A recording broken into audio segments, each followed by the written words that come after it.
चाहते हैं J3 music world के ऑडियो और वीडियो सबसे पहले आप तक पहुंचे तो लाल कलर के बटन दबा के चैनल को सब्सक्राइब जरूर करें और साथ में बेल आइकन को दबाना ना भूलें।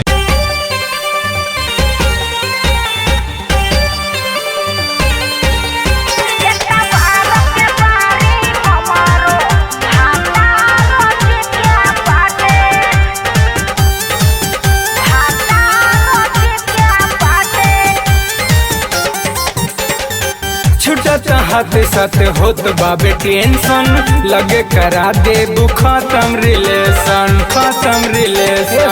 छुटत हाथ साथ होत बाबे टेंशन लगे करा दे खत्म रिलेशन।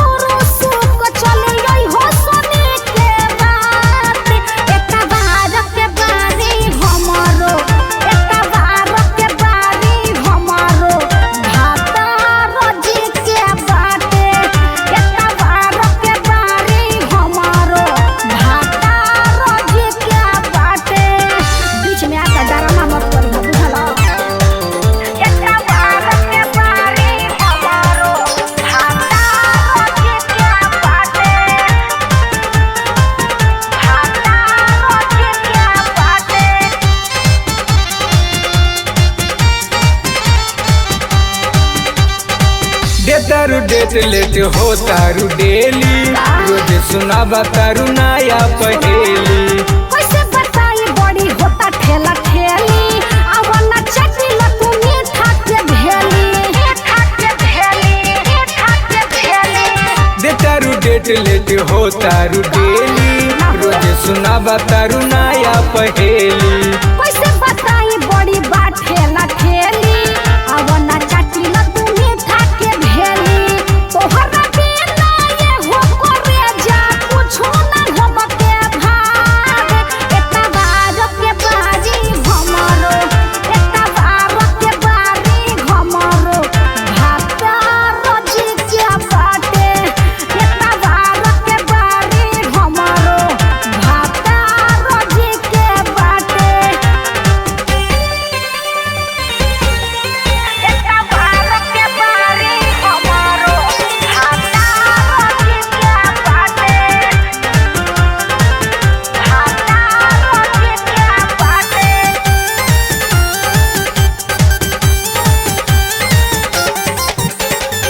करे निकल रोज रोज कटतारा मैहर के यार लगे तोहरा भुलाला तोहर जुदाई जानू बड़ी बुझाला चुप रह जानो जनी कर तू हाला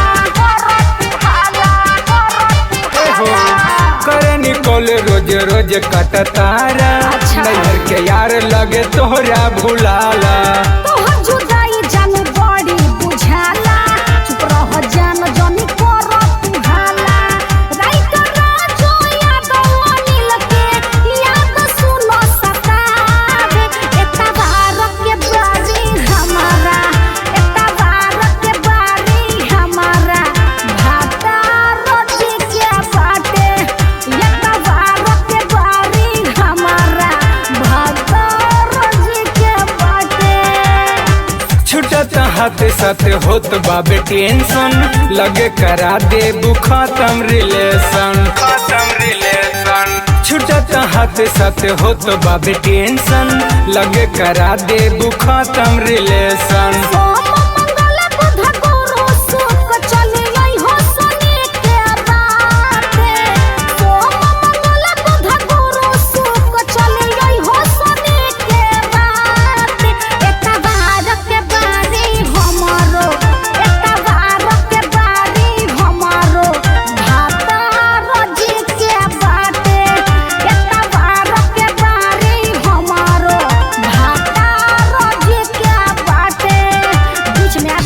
मत करी हा बुझला।